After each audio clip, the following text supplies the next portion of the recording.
Welcome to Alienating the Audience, a show which massages the soft underbelly of science fiction. I'm Andrew Heaton, the thinking man's nerd. Today, we're going to explore time travel. The ins, the outs, the paradoxes, and its expression across science fiction. Joined by none other than Brian Dunning, who is himself probably a time traveler, but if not, is definitely the host of the Skeptoid Podcast. Afterwards, Nick Sperduti and I will tell you about our recent comedy trip to Risa, the pleasure planet. Buckle up, because this podcast is about to hit 88 miles an hour. My guest today is Mr. Brian Dunning. He is the host of the Skeptoid Podcast and a fascinating and intelligent man that I'm delighted to have on. Brian, thank you for coming on. Hey, thank you for having me. It's so much fun to be here. And we're going to talk about time travel today. So on the Skeptoid Podcast, one of the things that I like about the thing you do, Brian, is that you are I'm going to say you're a professional debunker, but you are a fun debunker. So I feel like at the party when everybody's talking about ghost stories or something, there's the not fun person that comes up and is like, "It doesn't exist. Here's why." And then, but you come up and you're like, "Actually, I want to tell you about ectoplasm and the 18th century history of it." You get really excited about the truth and make facts fun. So I think that you do interesting work. Yeah, that's exactly the strategy that I take with the show. When you talk about pick any random urban legend type thing, Bigfoot, whatever it is. Uh-huh. It's easy to say, here's the reasons why we know Bigfoot's not real, which is an inherently negative thing. And I try to go the step further to turn this around and make it inherently positive experience for everything. So no matter who you are, whether you don't believe in Bigfoot or whether you do, you'll get some new perspective or you'll learn something new. You'll go, wow, that was really cool. I really enjoyed that. So the debunking, that's sometimes you have to go through that step to get to the good stuff, but hopefully not at all. Out of curiosity, have you heard of a guy named John Titor? Oh yes, Yeah. I did an episode on him. Oh, I should have done some prep work by listening to that, Brian. So for people listening, my favorite all-time radio program is Coast to Coast AM, which is it's the BBC for people who think they've been abducted by aliens. It's wonderful, and I'll say regardless of skeptic, truth seeker, whatever you are, it's a very creatively stimulating program. And the kind of part of the Coast to Coast AM lore is John Titor, who I've never heard the episode, but I've heard it referenced many times. It's the idea that he actually was a time traveler that called to let, I guess, Art Bell know that, the 21st century was going to have war. I don't remember what all happened, but it was kind of urban lore involving a time traveler on this radio show. Yeah.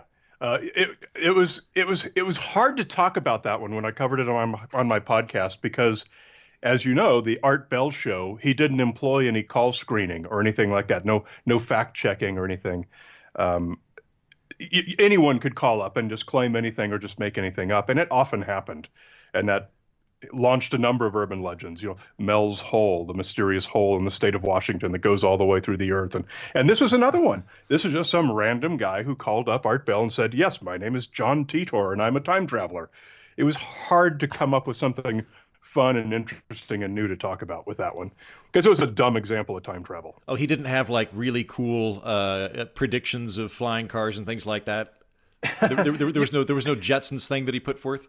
I don't remember all the different things he was claiming. That was a 2013 episode of my show. It was kind of long ago now, but yeah, it was just hard to talk about. Well, I've got a theory on. I think in preparing for this, one of the things that comes up a lot is that Stephen Hawking threw a party for time travelers. It was a champagne event at Cambridge University, and he threw out. He was going to write down in his journal that in the future, in the 25th century, whenever, please come back and hang out at my time traveler party, and nobody showed up, and this is conclusive proof that time travel doesn't exist. And I'm like, maybe it's just that Stephen Hawking was a dick.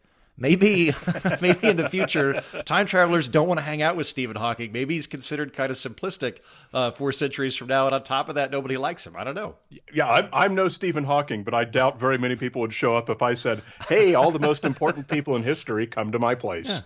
Well, so then in science fiction itself, in time travel, what do you think makes it such a captivating topic? Because I feel like it's actually kind of snowballing. I feel like the the rate of time travel related movies and books has actually picked up within my lifetime. And it was already mainstream. I mean, I think it went very much mainstream by Back to the Future. But in any event, it's a mainstay in science fiction.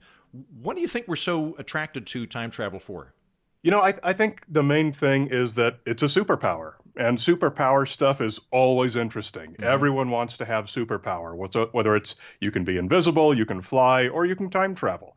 I think that's really the beginning and the end of why it's such a popular topic and why it's never going to go away. Yeah, I think you're right about that. I think that the superpower element's definitely there. Much of my boyhood was spent fantasizing about superpowers that I might have, and time travel was definitely one of them. And I think that there are other human elements that dovetail with it. Like there is a kind of inbuilt nostalgia. So that if there is some period of history that you're particularly attracted to, or some moment in your personal life that you would like to go back and experience, time travel presents a thought experiment in which you could do that. There's also a kind of righteous rectification built in, depending on the plot, where some evil has been perpetrated and you're able to go back and fix it in a way that clearly we cannot do in our own lives. So it works as a fantastic plot device by strumming those little heartstrings periodically. Yeah, I mean, for the purposes of fiction, it's a great plot device. For what the actual person, a real person in the world, when they actually think of time travel, what are they thinking about? Are they thinking about going back and killing Hitler?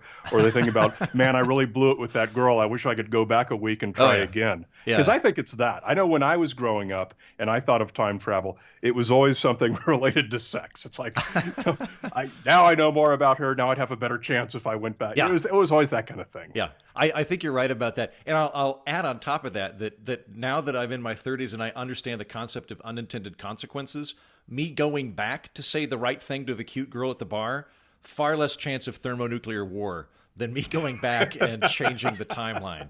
So, like for example, we'll leap a little ahead, but like I feel like the obligatory time travel question is, would you go back and kill Hitler? Which I'll pose to you in a moment. I would not do it. And it's not because I'm a Hitler fan. I think obviously he's a horrible, horrible, horrible person.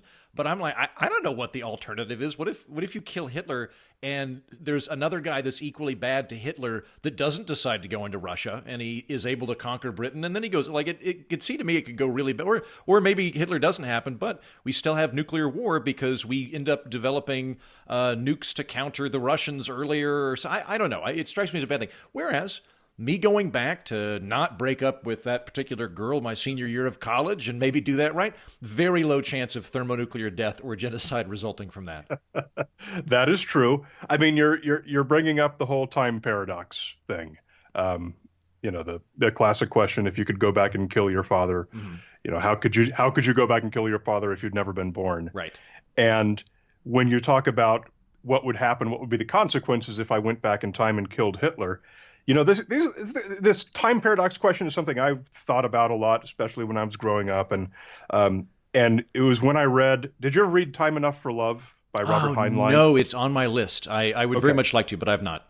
The neat thing about that book, it's a novel, a very long novel about the world's oldest man, takes place in the future. He's been alive longer than anyone else. His name is Lazarus Long, conveniently enough.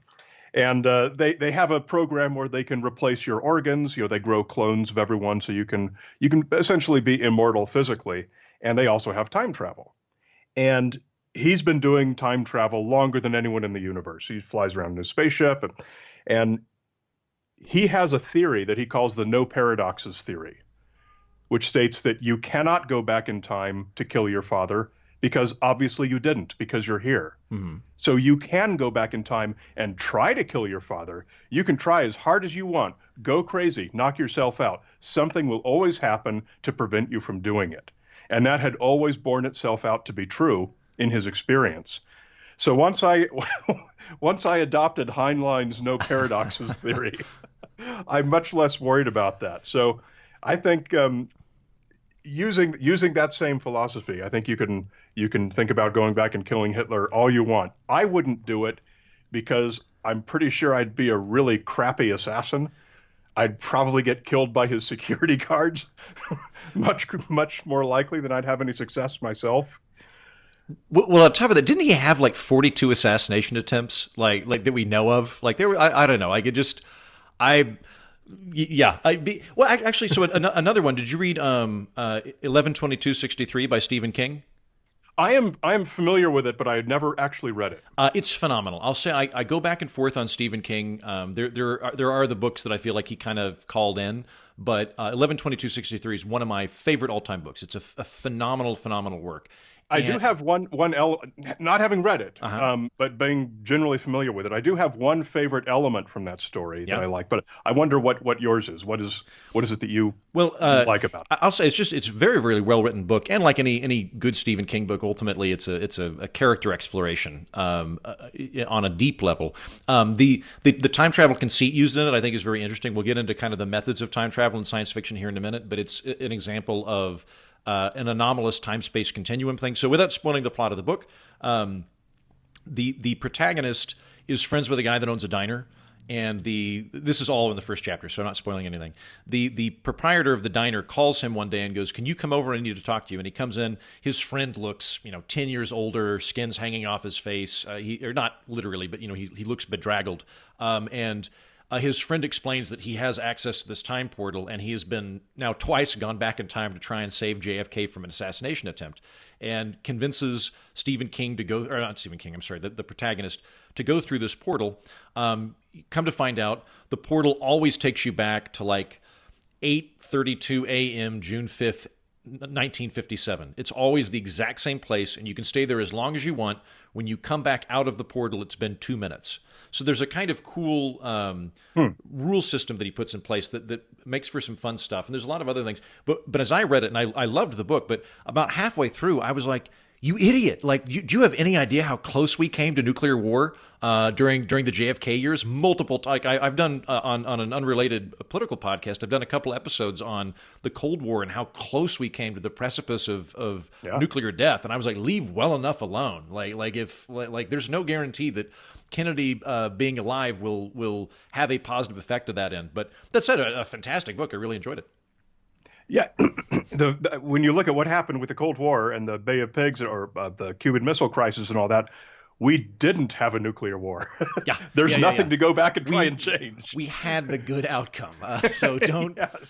Please don't mess with it. Yeah, don't mess with the apple cart. I like Heinlein in the few. I've not read Time Enough for Love, but he's done several other books that have a time travel element, and I feel like he does tend to focus on the paradoxes and or I should say the causality, which I really enjoy. So he's got one called, I think that the book is called All You Zombies, but it ended up making a film that is all about time travel paradox, where the protagonist, this is very Heinlein, and it actually works pretty well in the film, but the protagonist turns out to be, unbeknownst to her, a hermaphrodite with both gametes, and is surgically altered to become a male, and then winds up going back in time, falling in love with herself, and reproducing with herself.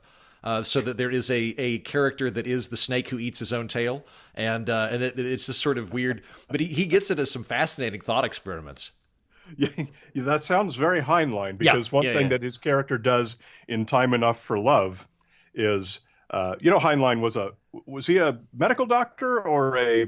I think he was an engineer or a mathematician. I don't think he was a medical guy. Well, he got very much into the genetics of how this would work. But the main character, Lazarus Long, he creates two twin girls who are clones of him. And he converted the genetics from male to female. Uh-huh. And kind of the three of them grow up together, and they all have orgies all the time. So that's a very Heinlein. That's Heinlein is like, I'm going to have an interesting conceit, time travel, great. Now, how do I add as much sex as possible? Great. Now, I don't think I've flipped enough squares just yet. I need to add another dimension. How can I add this in? I'll either have incest or I'll have an orgy or something. Yeah, God, I love Heinlein. He's a wonderful, wonderful author. So on that note, what are some of your favorite works of time travel, Brian? One that affects me the most every time I think of it was a Twilight Zone episode. And I think the reason that it appeals to me so much is because it really gets what good science fiction is. The science part of it, the MacGuffin, is so unimportant. It really doesn't matter. And what does matter is how this affects people personally and sociologically. That's classic science fiction. Right.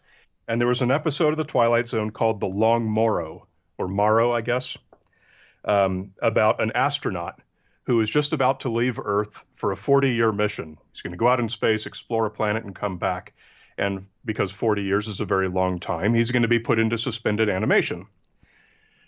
Unfortunately, just as he's about to leave Earth, he meets a girl who works there at the Space Center, played by Mariette Hartley. They fall instantly in love, and they're simultaneously enraptured and horrified because he's about to leave for 40 years. And that's where it leaves off. So fast forward 40 years later, his capsule has just returned to Earth, and Mariette Hartley comes dancing down the hallway to come meet him. She's still young. She had herself put into suspended animation on Earth to surprise him so that they'd be the same age when he comes back.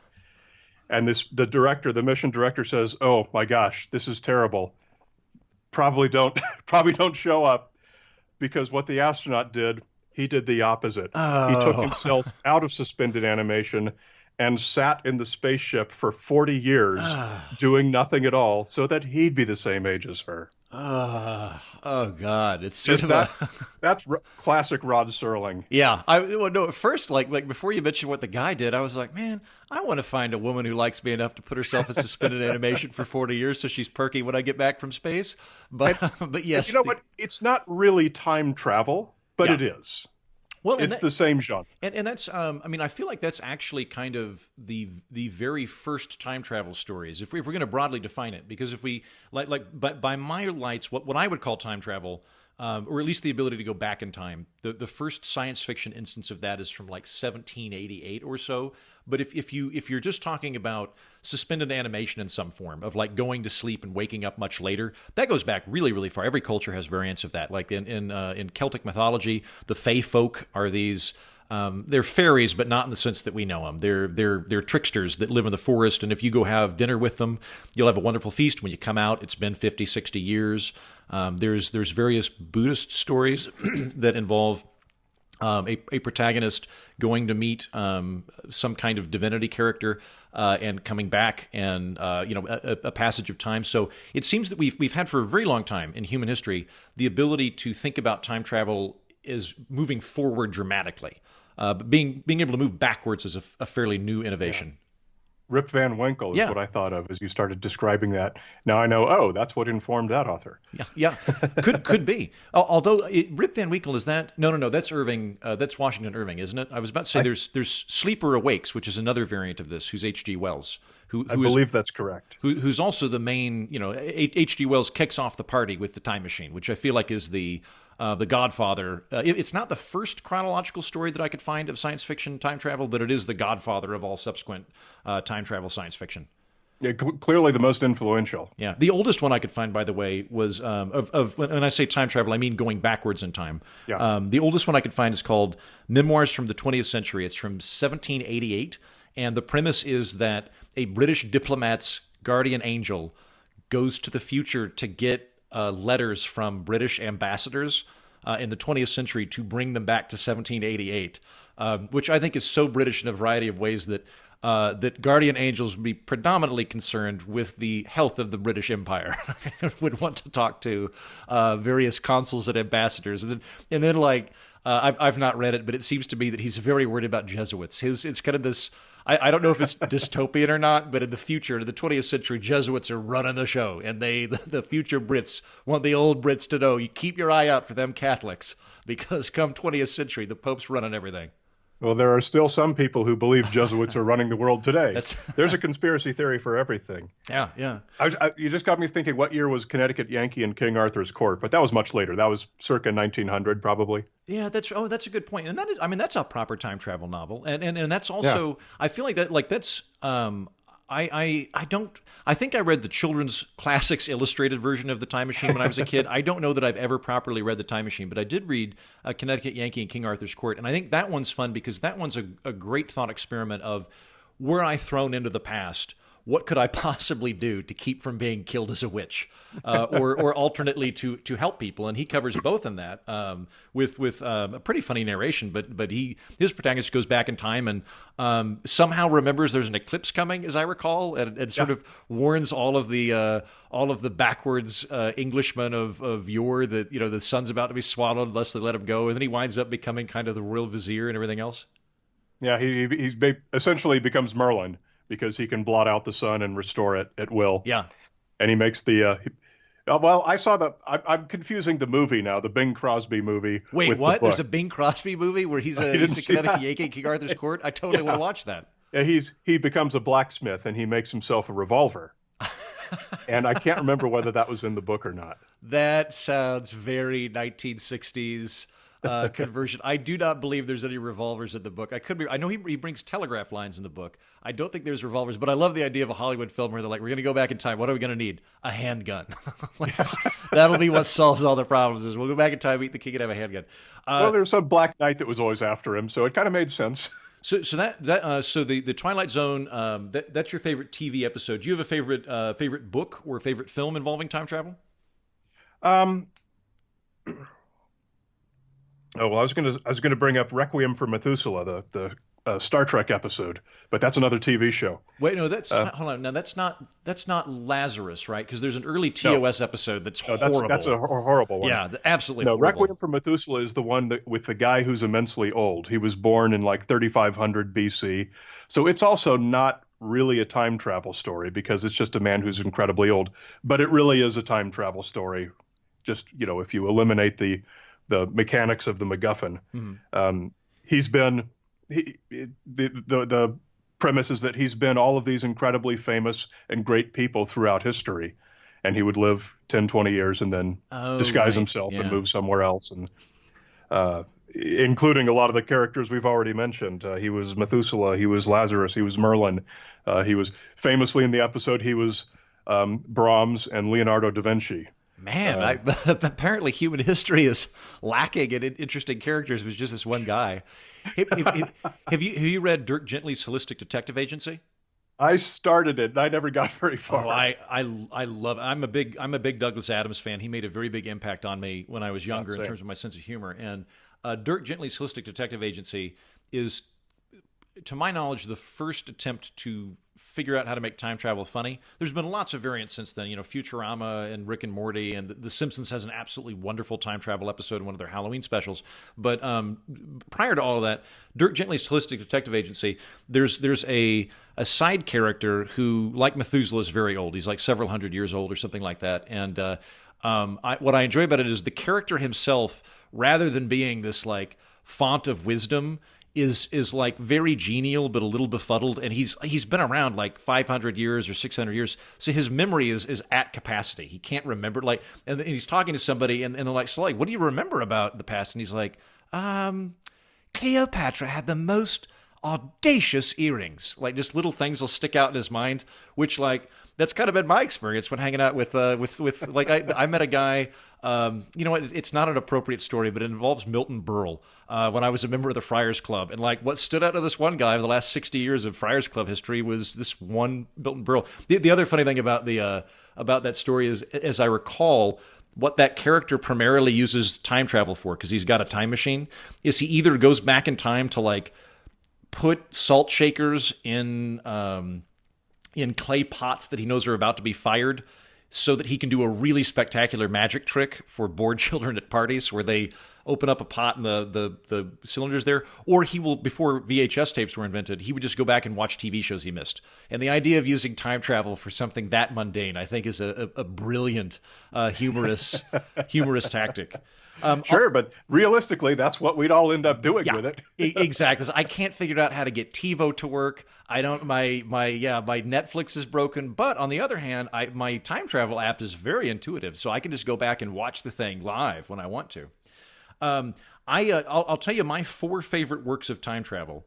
I already mentioned 11/22/63, which is a phenomenal book. In terms of films, I love Back to the Future. I grew up on Back to the Future. And it's possible I've seen Back to the Future more than any other film, because I think I watched that once a week for 6 solid years or so. But I think that it's just a wonderful romp. I recently, in the last couple of years, I watched a film called About Time, which is much more on the character side or character relationships film. But an absolutely superb work, kind of a tearjerker. You think it's a romance. It's actually ultimately about the relationship between a father and a son. And then on that note, I also read The Time Traveler's Wife here a couple of years ago, which I think ruined romance for me because it is such a perfect encapsulation of romance on a massive level, where like these two people that are in love, the guy's going back in time and like inadvertently meeting her when she's 6, and like, you know, they know each other for the entirety of their lives. They've been destined from the get-go. I know about The Time Traveler's Wife from a friend of mine who's obsessed with it and has told me every detail of it 100 times. I've never, I guess there was a movie or a TV movie version, but I've never seen that or read the book. But the thing that, whenever he's told me about it, the thing that appeals to me, that makes me think, oh, that is really cool, I want to see that, is, and you correct me if I'm wrong, is that the guy, whenever he is, it's involuntary time travel, right? Yeah. He suddenly pops and he finds himself somewhere, and he's always naked. Yeah. And he has to figure out, okay, I'm naked, I don't know when or where I am, I've got to do something he's got to pull out the MacGyver skills. Mm-hmm. And to me, that was always a really fascinating problem. Yeah. To take a random everyman and throw him in that situation every day. Yeah, very much. You're now naked in the middle of New York City, and you have no money, and you know nothing. Go. Yeah, the character is very much an everyman. He's a librarian. I think they're in like Dearborn, Michigan, or something like that. And and he, as you point out, he can't control it. He does, like, kind of over the course of the book learn that like he shouldn't drink alcohol because that exacerbates the problem. He's more likely to go back in time if he's drinking wine. But he'll go back, and he's worked out a system with his wife where if he calls her and is like, hey, it's me, I'm from the future, I'm naked, I'm in the park, can you come pick me up? It creates all sorts of issues there. Well, on that note, then let's run through the different ways time travel happens in science fiction, because I've been thinking about this the last few days in terms of the methodologies time travel is achieved. So keying off of what we were just talking about, the time traveler's wife, having some sort of innate ability is one of the ways that time travel is achieved in sci-fi. So in that case, it's an involuntary genetic predisposition towards chronological displacement in the time traveler's wife. In About Time, the film I just mentioned, they deal with it really interesting at the beginning, where Bill Nighy, who's the father in the thing, explains that all of the males in their family have the ability to time travel, and you just kind of go into a closet and think about a time you want to go back to, and you pop into it. It's very simple. They don't make a big deal out of it. It is just a plot device more than anything else. The film's not so much about the time travel; it's about the kind of ramifications of it in terms of the life you're living and that kind of thing. There's also, clearly having a machine that you ride, like the Time Machine in Back to the Future or the Time Machine in H.G. Wells. Mm-hmm. It would seem to me that there's another one of having some kind of time-space anomaly. So 11/22/63 would be an example of that. There's some sort of weird rift in the time-space continuum that you're able to go back and forth between. A Wrinkle in Time is like that. There's supernatural abilities, like A Christmas Carol. That tends to be, I don't think we do them as much anymore, but like A Christmas Carol is an example of the supernatural creating time travel. Memoirs from the 20th Century, same thing. There's an angel. And then I don't know whether I would actually qualify what I'm about to say next as time travel or not. I don't know whether you'd put it in the same genre, but I'm going to say timequake. So the term timequake comes from Kurt Vonnegut, who has a book of that. And in the book Timequake, everyone wakes up one day and they're 3 years in the past. Everyone on the planet is 3 years in the past, and they can't change anything. It's like you're a passenger in your own body going through the motions, and you're forced to do. So if you had a really good 3 years, great. If you've had a car wreck or anything like that, bad. But the people that are everyone on the planet's collectively going through it, and I feel like Groundhog Day or Russian Doll are variants of that, because Bill Murray is time traveling in Groundhog Day, but he's always coming back to the same place. And so the time travel happens, but it has no lingering effect, except on him eternally. Okay. I know there was quite a few Star Trek episodes of multiple different seasons, different series that dealt with some natural anomaly. The spaceship would fly through a rift in space or just something. They just say the word quantum a whole bunch. Yeah. That explains it. and then something always quite interesting would happen. I thought they did a really good job with they did a bad job sometimes, but they did a really good job with some of them. There was a season finale and the next season premiere that had to do with Data having the whole crew was back in time in San Francisco in the Mark Twain days. Right, yeah. Data his head, I think, stayed behind, and they found it in a cave 200 years later. And so Data knew all these things from the past, and he's having to withhold secrets. And then there was another episode where I guess it wasn't actually time travel, but it definitely qualifies in that genre, where the spaceship, the Enterprise, learned some secret about an alien race, and they promised not to tell anyone. And they said, well, we can't trust you to keep it secret. So Picard said, okay, I'm going to have Data, because you can trust Data. He's going to do whatever it is he does that erases all of our memories. And they end up going through that process like 20 times, a huge number of times, and they don't know. And only Data knows. And Data just keeps acting weird, like he refuses an order from Captain Picard. Says, "I'm sorry, Captain, I have to refuse that order, and I can't tell you why." I'm unfamiliar with that episode, but I want to go back and watch that. That's really. Plus, I like the kind of reality bending of that's almost Philip K. Dickian to we're going to go back in time to time travel and change this one thing, and realizing that you've done it 20 or 30 times and you just don't remember any of it. Yeah. I mean, Star Trek explores every variant of time travel that I can think of at some point, because it's got like the portal you go through. The Preservers have that portal in the original TOS series. Kirk goes Sitting back on the edge of forever. Yeah. Kirk goes back in time with Spock to get McCoy, who's off his meds or something. He's like, McCoy's deranged and escapes back to like 1940 or something. And they have to go back in time to get McCoy. And Kirk falls in love, and they end up having to. They know this lady is going to die, and they have to allow her to die. There's also so there's the Picard maneuver, which is not a time travel maneuver. There's what's called the Kirk jerk. The Kirk jerk is when you fling your starship at a star at light speed and then like reverse. I don't remember exactly what happens, but it's some sort of you're using gravity and high speed in order to fling yourself back in time, which is how they go back to 1982 to rescue those whales. What's great about that method is you just explained it equally as thoroughly as the episode did, because it just doesn't matter. Yeah, I really got frustrated with authors who don't understand that that's the least important and least interesting part of the story. And this usually doesn't happen with good science fiction authors, but it happens all the time with television authors. Like so many of the Star Trek episodes, they thought that good science fiction just meant writing as much gobbledygook and having actors stumble their way through those lines. And so many of the time travel episodes, they tried to bother explaining how and why it would work when it didn't matter. The original Star Trek understood that. Yeah. They never bothered with it. You go fast toward the star, and then the gravity yanks you back. Mm-hmm. Okay, works for me. Let's go. Well, yeah, Star Trek goes into like weird, like, isn't there? Because I'm not very familiar with Enterprise or Discovery, but I think in Enterprise there's a temporal Cold War or something to that effect. So they have a time travel element to it.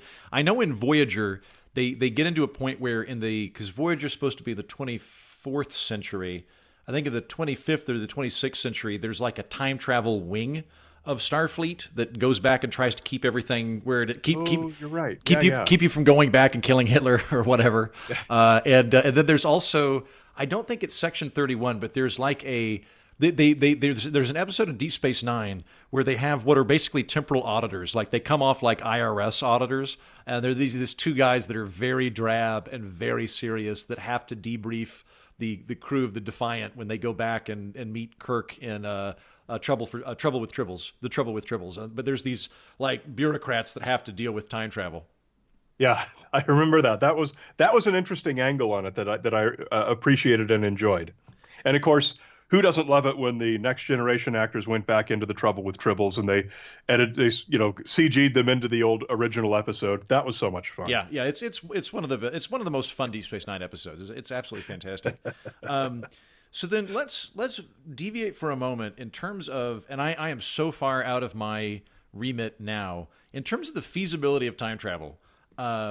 Do you have any insight into any way in which time travel might be possible? I've done a cursory research into this. It seems like mostly no would be the synopsis.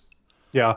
Occasionally for my podcast, for Skeptoid, I do a student questions episode where students record questions and they send them in, and they can be about anything. And one of them that I just printed out was on time travel. This student asked me, is it theoretically possible to travel through time? Simple as that. And, I did pretty much the same kind of research that you did, just to see. I mean, I knew the answer was no, but who knows what's been theorized, what's been published lately, and there's just nothing. The closest thing is when people talk about, well, faster than light travel. Mm-hmm. Yes, it's theoretically possible that we can warp space and create a wormhole and we can transmit a particle's quantum state faster than the speed of light, and it can get there faster than it can get there. So that's kind of like time travel, but that's not time travel the way that any of us are thinking about it, the Back to the Future type, H.G. Wells type of time travel. And even those theoretical concepts are, you can always use the excuse, oh, we don't understand everything yet, and aliens probably understand more than we do, which is just a special pleading type of logical fallacy. But from everything that we do know about physics, and we do know quite a lot, any of these techniques for transmitting quantum states or opening up wormholes would require more energy than exists in the universe.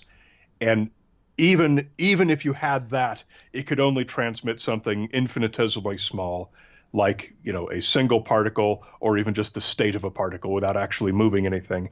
So I think we're safe saying no. Of course, time dilation is real. What is time dilation? Is that just subjective experience based on speed? Relativity. So if I go out in a spaceship and I go speeding around really fast, when I come back to Earth, you're going to be older than me.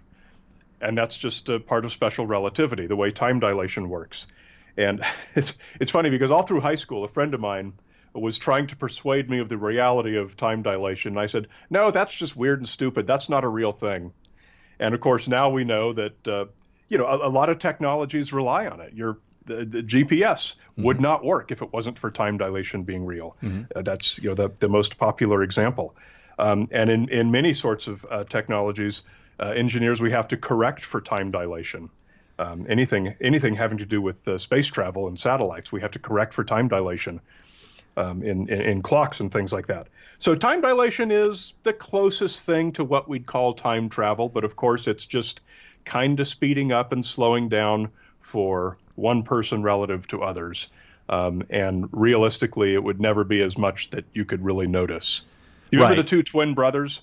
They did an experiment on that with one of them was the two twin brothers. Oh, yeah, those guys. I guess I could be more specific. But you're talking about the astronauts, right? Yeah. Yeah, Mark Kelly and Scott Kelly.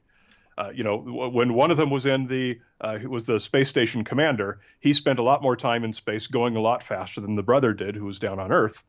And he is actually a tiny bit measurable amount younger than his brother.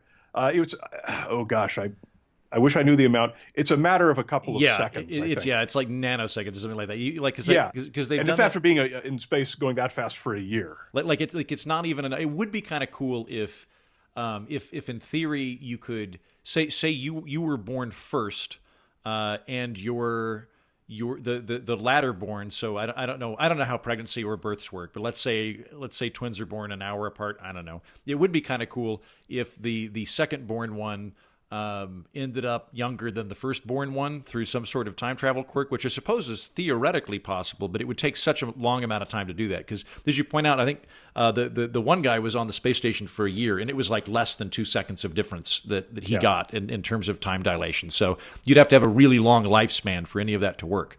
I mean, I guess you could, in theory, if we had better spaceships.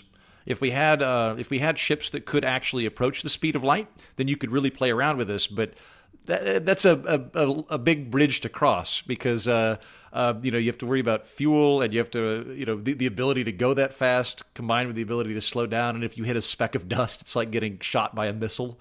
Yeah. I was doing these calculations not too long ago for an unrelated reason. I think I was helping my daughter with a project. If you got in a spaceship and you maintained 1g acceleration, which makes sense for science fiction because you can walk around on the floor and it's like normal gravity inside. And you're trying to get to the nearest star, which is what? Oh, God. Is it 8 light years? I'm probably making myself look foolish because I should know that. But the amount of time it would take you to get there is a matter of weeks. At that, just going strictly by classical physics, classical mechanics, that the time, speed, distance, acceleration formula, you'd get there surprisingly quickly. And yet we know that it's impossible to get there in less than, if it's 8 light years away, 8 years is the amount of time it would take light to get there. So that's a huge amount of time dilation. So you and I watching that spaceship as an observer, it would take the full 8 years to get there, even though for them, they're getting there in a couple of weeks. Mm-hmm.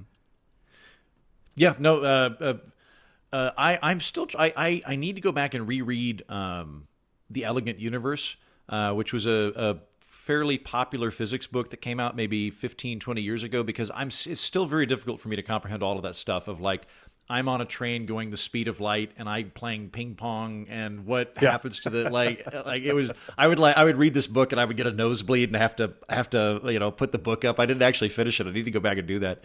Well, that means that you actually understand it better than most people. That's kind of the old joke, especially when it comes to quantum mechanics. If you think you understand it, you don't. If you're completely confused by it, then you're understanding it. I like that idea that if you're a professor, you just look down at the test paper, and if you see drops of blood, it means the person gets it because they thought hard enough to have a nosebleed. If there's no blood, then they didn't get it. So I would get an A. I like that. I did find a few different things. Like you mentioned wormholes a moment ago. Like I heard an interesting thought experiment where if you could create a wormhole, big if, and if it were mobile, then you could create time travel because say you had like a portable door wormhole and you could shift the spatial location of one end of it. So you've got two door jams effectively. If you put door jam A on a ship going towards the speed of light, it would time dilate. So the temporal distance between the two would alter in such a way that you would have sort of a permanent gap between them, in that we know that these portals here always have like a 30-year gap between them. They're both moving forward in time, but you can go backwards and forwards 30 years at that relative thing. But again, that requires being able to make a wormhole and then also being able to transport the wormhole and be able to. So there's a lot. It's good fodder for science fiction. If anybody's wanting to make a time travel novel, I give this to you. But not super high on the feasibility scale. The one that irritated me, Brian, and I can't remember who came up with this, but there's a well-known physicist who came up with a scenario where he's like, actually we could send particles back in time. We know we can do this. What you would need is a cylinder that has the mass of the sun that's infinitely long and is rotating at 1 billion turns per second. And I'm like, no, hold on. Like we can't make an infinitely long sun. There could be no such thing. So this is already it doesn't matter. Like to me saying, well, we could do this impossible thing if we did this other impossible thing. Okay, great. then yes. Then also let's bring in some fairies then. Yeah, that's where any actual science-based discussion or actual physics-based discussion of time travel ends up leading. Yeah. For all realistic purposes, I think we can safely assume that time travel, as we like to think about it in fiction, will never be a reality. I'm confident saying that. To go back to the earlier Stephen Hawking example, there's a comedy writer that I really like. His name is Simon Rich, and he wrote a book, I think it's Ant Farm, that he wrote here 10 years ago. But the premise is that Stephen Hawking is a liar, because he goes, Stephen Hawking has said, if there are time travelers, how come we haven't met any of them? And he goes, that's what a time traveler would say. And so his theory is that Stephen Hawking is actually just a con man from the 24th century who came back in time to, like, he probably got out of the wheelchair and played tennis and stuff when no one was looking, and was just, he'd stolen some book from the local community college faculty and given that as the type of thing. But overall, though, I think like you made a very salient point earlier, Brian, that the technology is kind of incidental. Like it is a MacGuffin. Most of the time, the time travel is it's just a plot device to explore something more interesting than the notion of time travel itself, whether that's causality or whether that's a relationship or rectifying something or alternate history or anything like that. When I was a kid, the thing I wanted to do more than anything was to time travel Benjamin Franklin into the present. And then I wanted to tour him around and show him all of our cool modern stuff. Like, here, look at this TV, Ben. Here's how this works. And I'd give him my 10-year-old explanation of how I thought a TV worked and everything. I think for some reason, that was what I wanted to do more than anything. Ben Franklin would be a delightful time travel buddy. Because I feel like if you got a caveman would be so you're basically forcing 3 hits of acid on a caveman if you bring them into the 21st century. They're just going to be constantly reeling. Benjamin Franklin could process that, and I think would have a blast with it. You'd be walking and he'd be like, "Now, to our right, I notice an establishment called Hooters. What is this? Could we go inside?" And you're like, "Why, yes, we can, Ben." And then you'd go inside and he'd start flirting with the waitresses, talking about how he'd invented a form of brewery or something like that. Yeah, he would be fun. I read his autobiography here 3-4 years ago, and it drove me crazy because his autobiography, I think maybe he was planning on writing 2 parts to it, and he just didn't get around to the second part. The first part of it is 95% him being a printer's apprentice in colonial America. And he'll say things like, "Now, back in the day, the governor of Rhode Island was John Smithson, who I maintained friendship with after the war." And I'm like, "Get to the war. I want to talk to you about the war." And then he'll skip a couple of chapters and he'll go, "Around about this time, I was doing experiments with electricity, which were very popular with the French. Anyway, being an apprentice as a printer." And I'm like, "No, hold on. I don't care about the printer thing. Talk to me about the electricity thing. I want to hear about the kite." He never talks about it. It's 1 paragraph. But if you, Brian, could go back in time, let's say as an observer, you're not under any threat. You're just going to hang out. You're not going to alter the time space. Where would you want to go?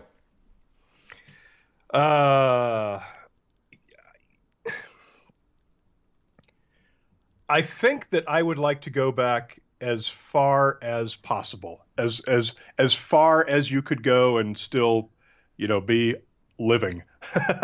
I did an episode of my show maybe about a year ago.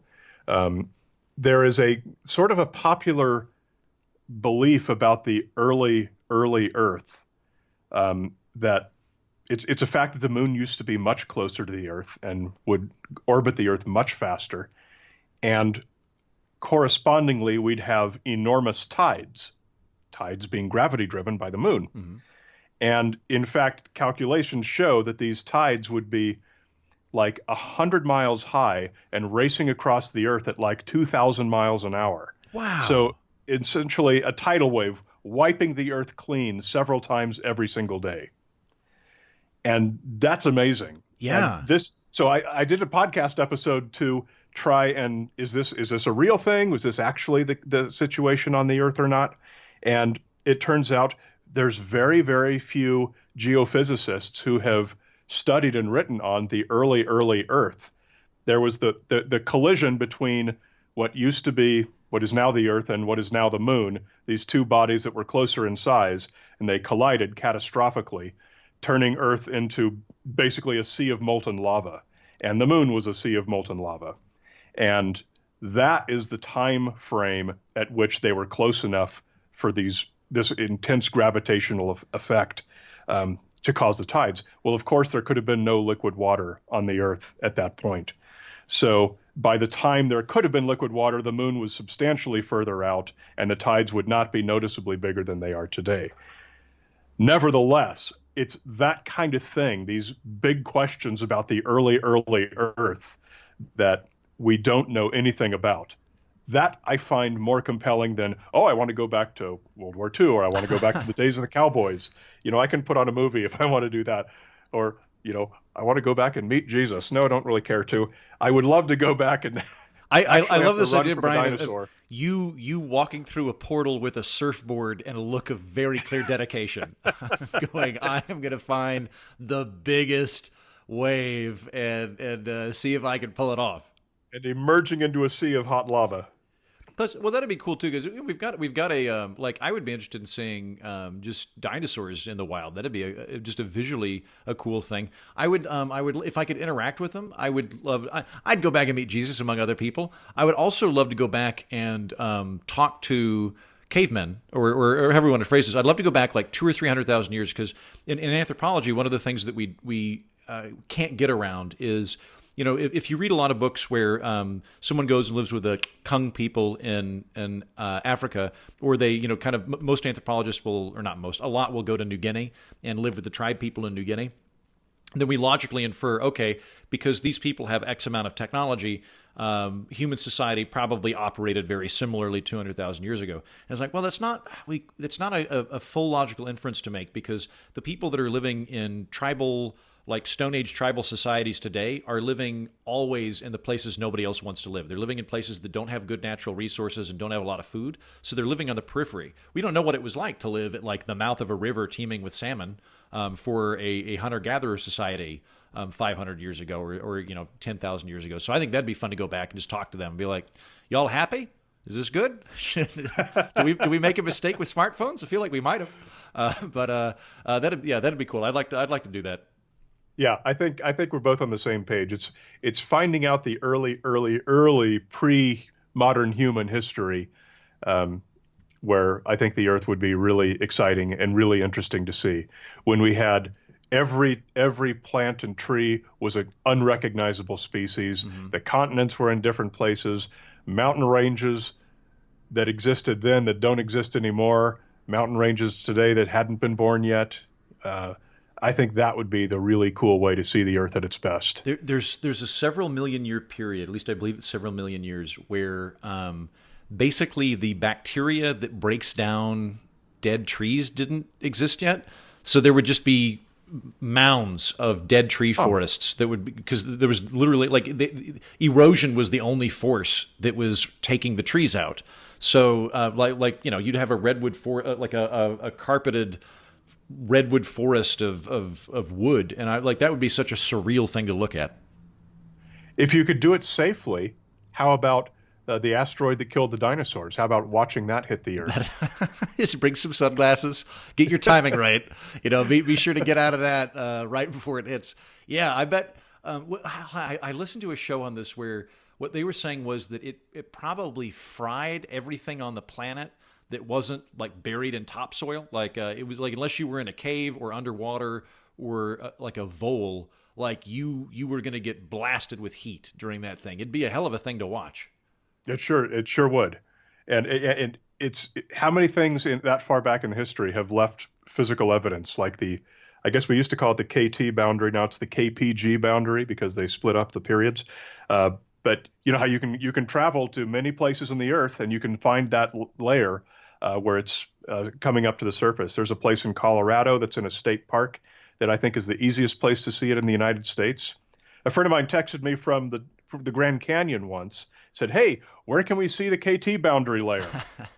And so I had to do some quick research, and I thought, well, it turns out if it was there at the Grand Canyon, it'd be about a mile up in the air above, because it was that long ago that all of that's been eroded away just to get down to the level of the ground at the top of the Grand Canyon.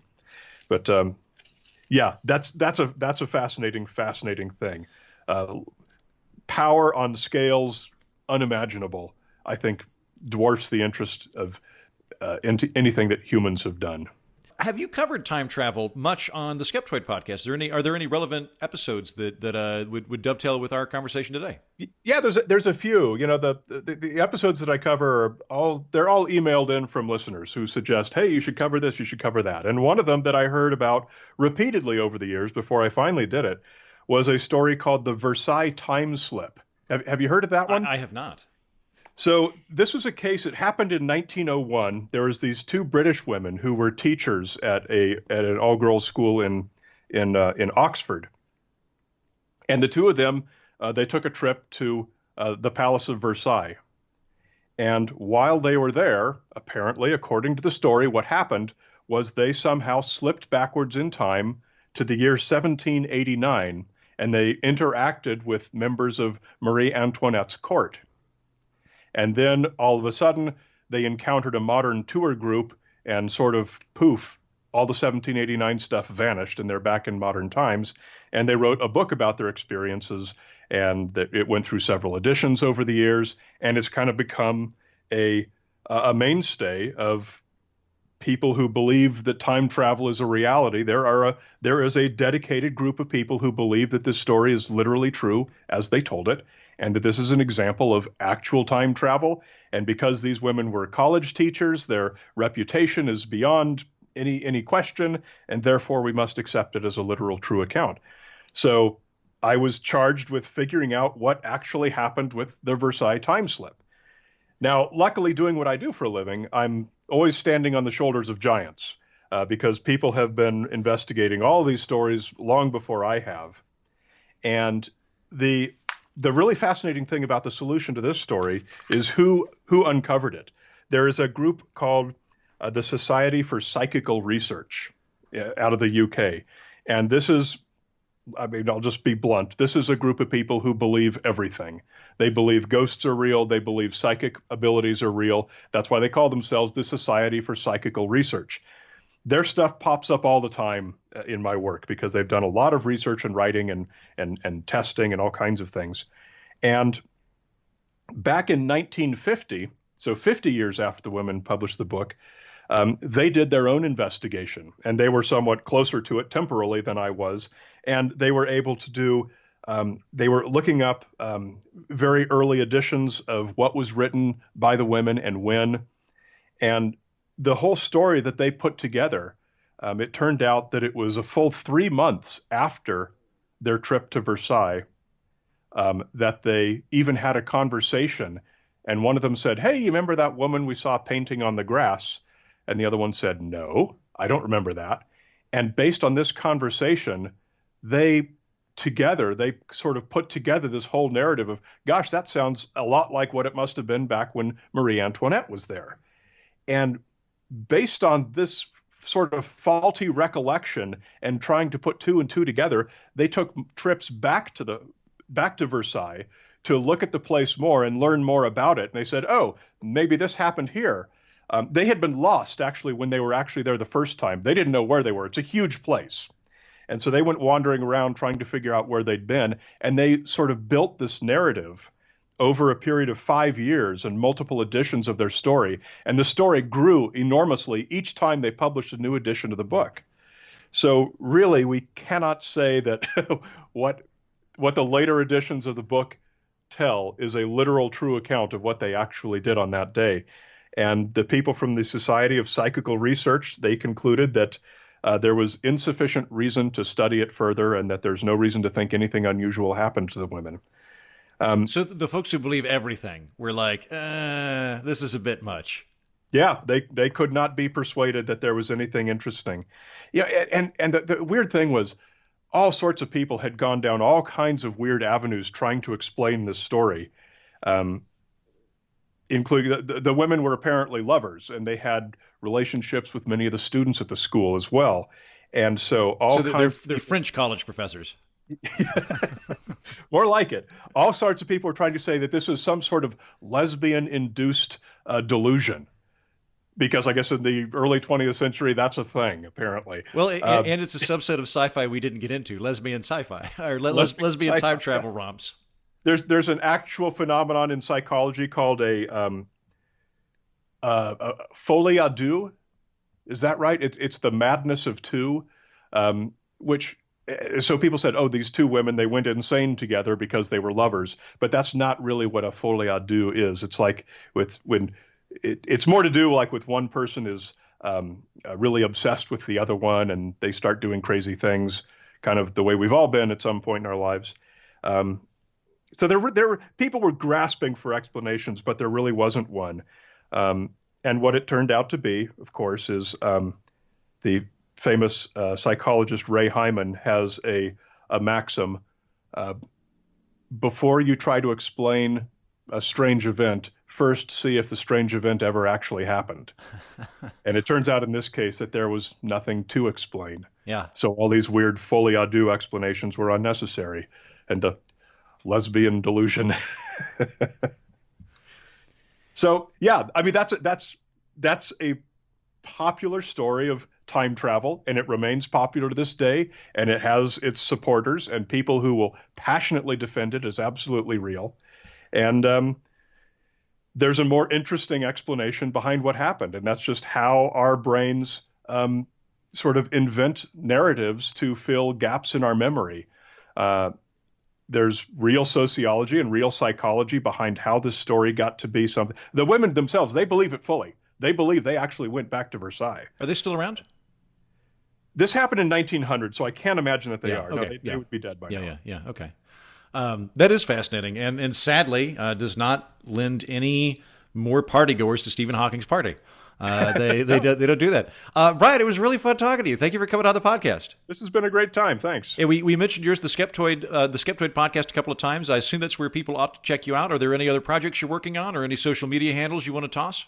Skeptoid.com is the podcast, and I'm Brian Dunning on all the social media channels. And of course, I guess the reason we first started talking about this was my novel that I have called Strapping Young Lads, which is a time travel book.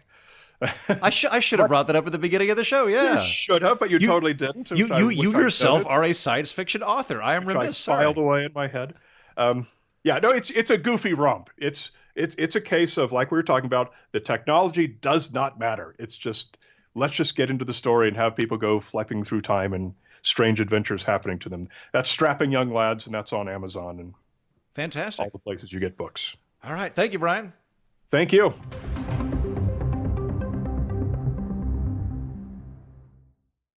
Each week, my friend Nick Sperduti and I do comedy on some planet or world, and then we come on the show and tell you about our trip and our experience. And where did we go this last week, Nick? Risa. We went to Risa. We were in Risa. The pleasure planet. And pleasurable it was. Yeah, it was fine. Yeah, it was great.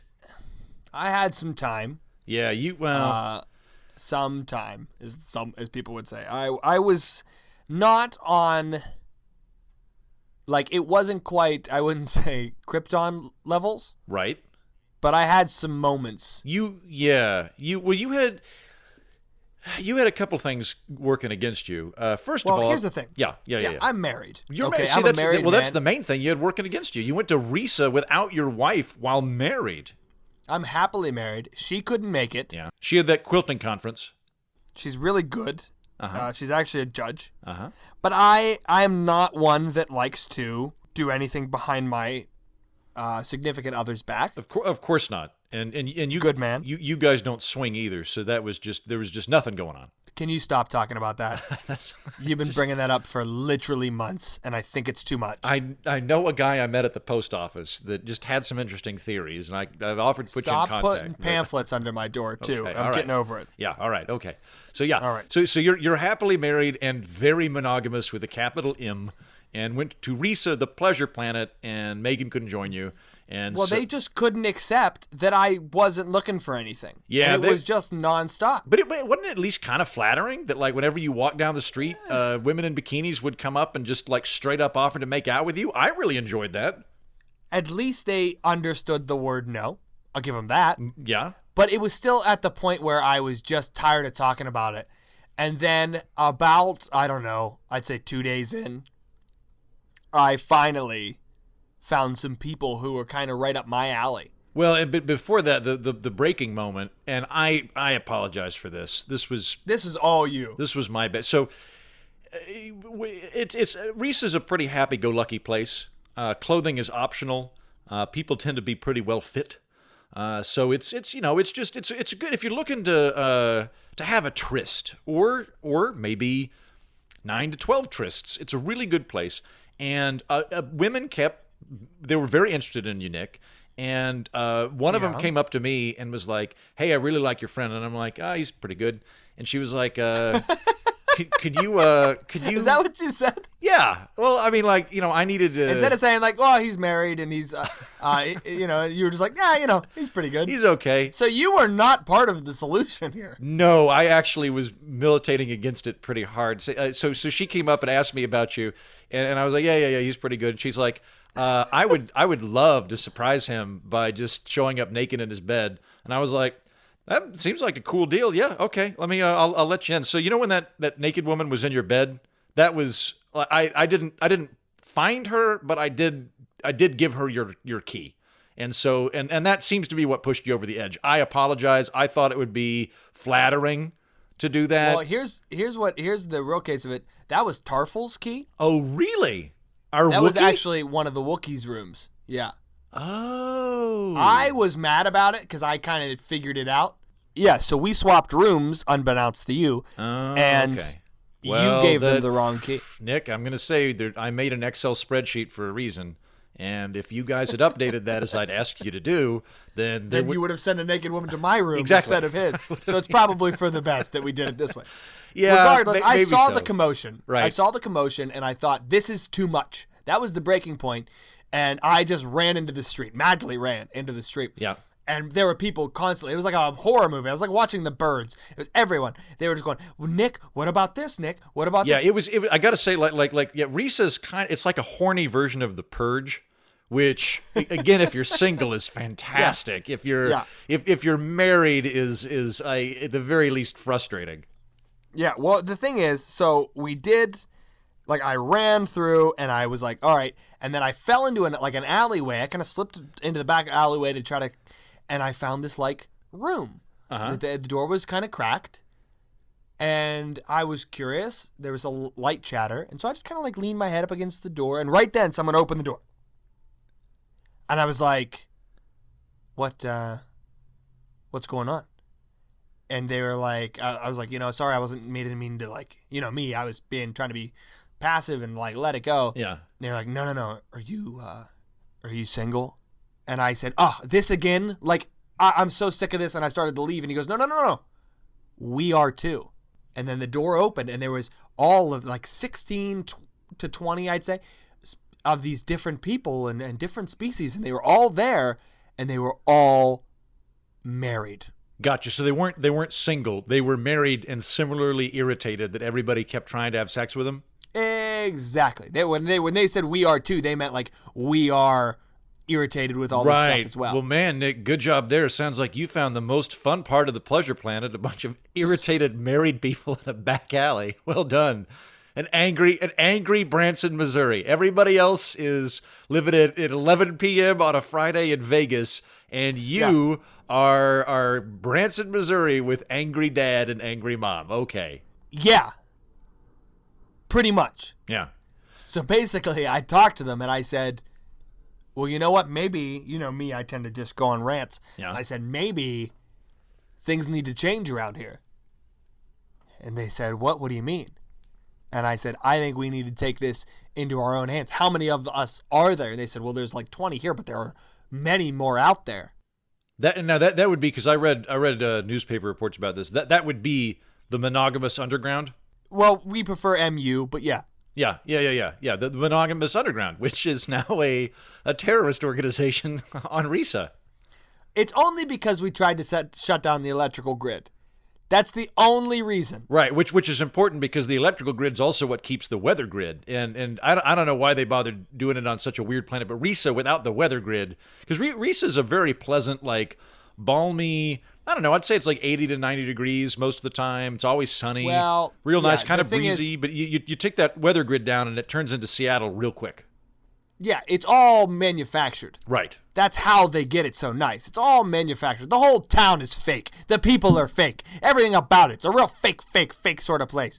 So we said, let's go in there and let's tear them down. So we went and we tried to shut down all the electrical appliances, everything we could find. We tried to just pour water on stuff. That didn't work for a while. And then I was like, all right, I need my buddy Andrew. I need Heaton. He'll back me up on this. Yep. And so then I reached out. You texted me.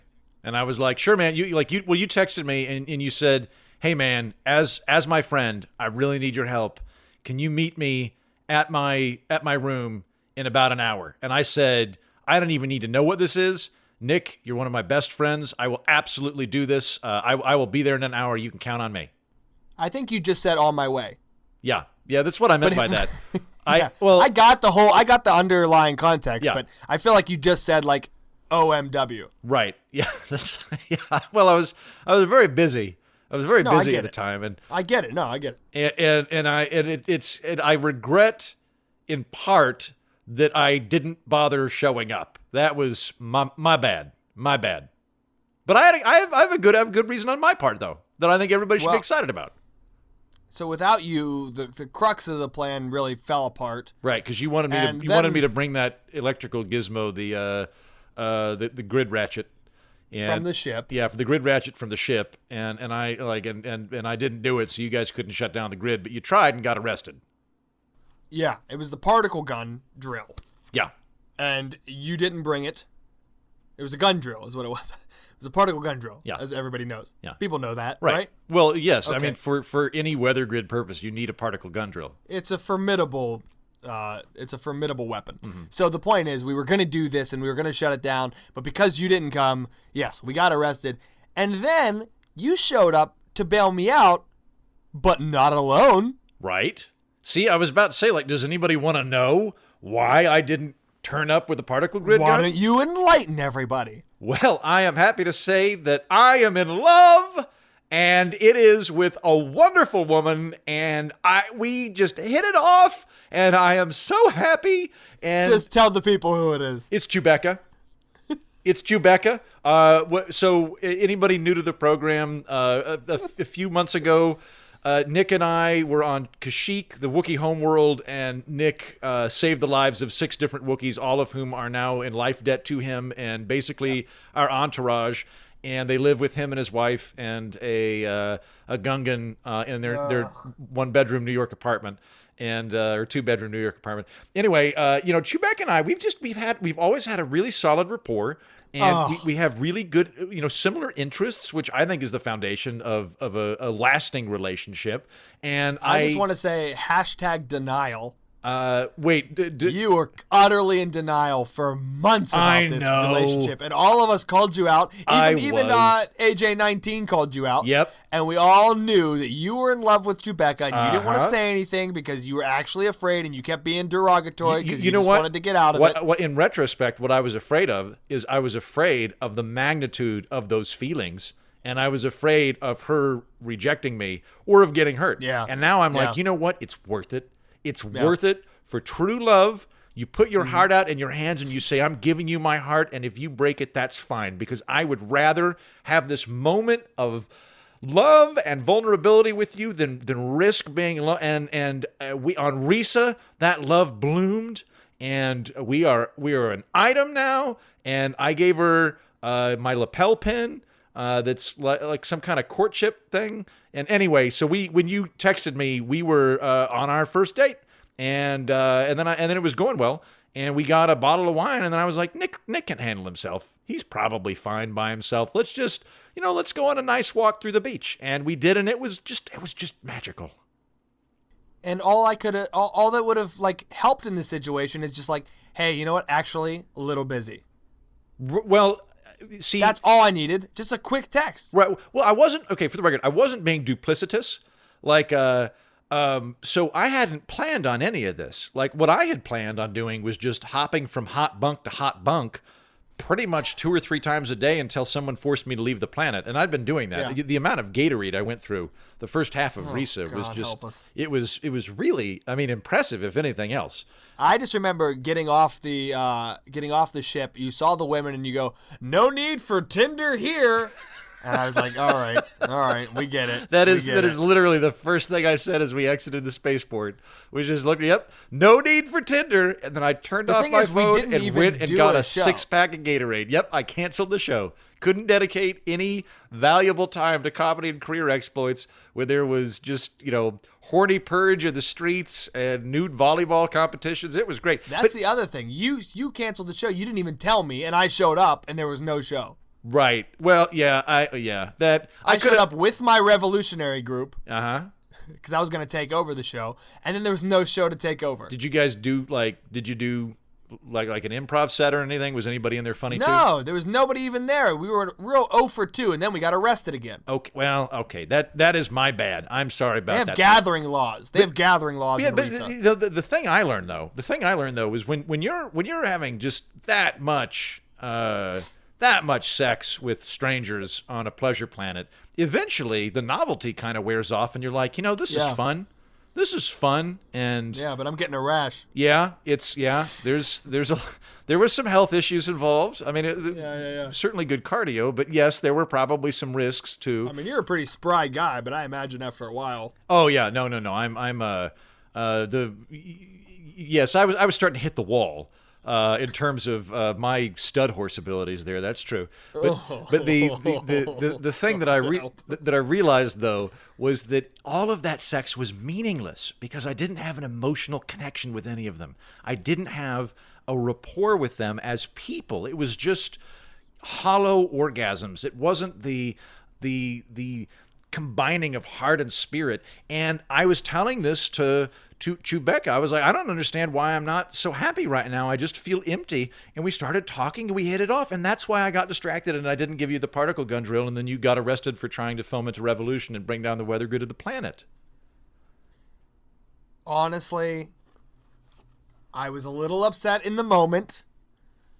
You had to bail me out twice. Mm-hmm. I was a little bothered, but this is something that I really did want. Yeah, and I knew this relationship would work.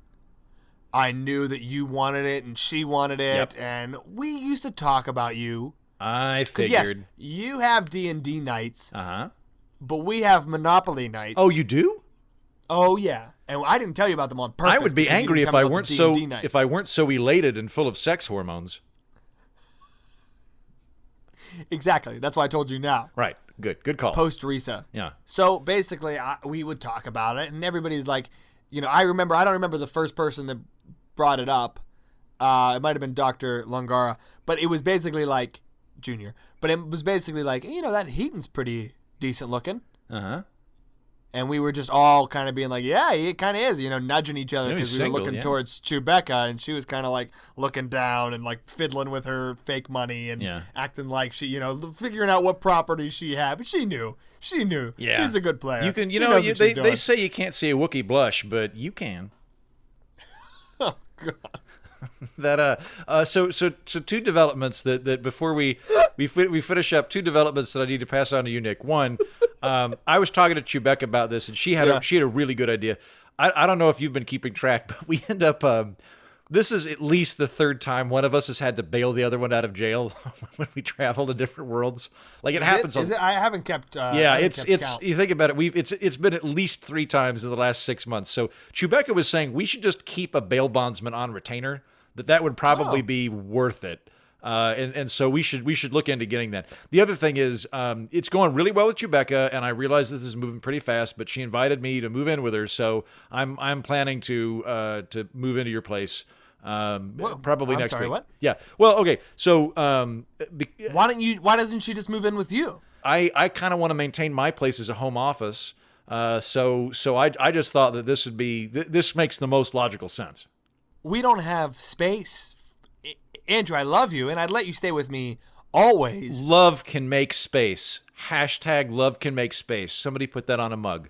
Love creates space. There's no... You don't do hashtags. You don't do hashtags. For a while I called them pound signs. It's only recently that I learned that they were hashtags at all. And I learned that from Chewbacca, my girlfriend. I mean, if I wasn't so happy, I'd be furious. Yep. That's well, hey man, I'm thrilled. And if you'll excuse me, I gotta go because I've got a laser tag date with Chewbacca, and then afterwards we're going to the Cheesecake Factory. Oh, Riza 9.8. 4. I'll take it. Goodbye, Nick. Bye, Heaton. That's the show. Thank you for listening, particularly if you're listening in the past, which is the most impressive. Thanks, Taylor Stanridge, for audio engineering. Thank you, Brian Dunning, for a great conversation. And thank you, Nick Sperduti, for letting me move into your apartment so I can be with my awesome new Wookiee girlfriend, Chewbacca. I love you, Nibnibs. We'll see you next week. Until then, tally-ho!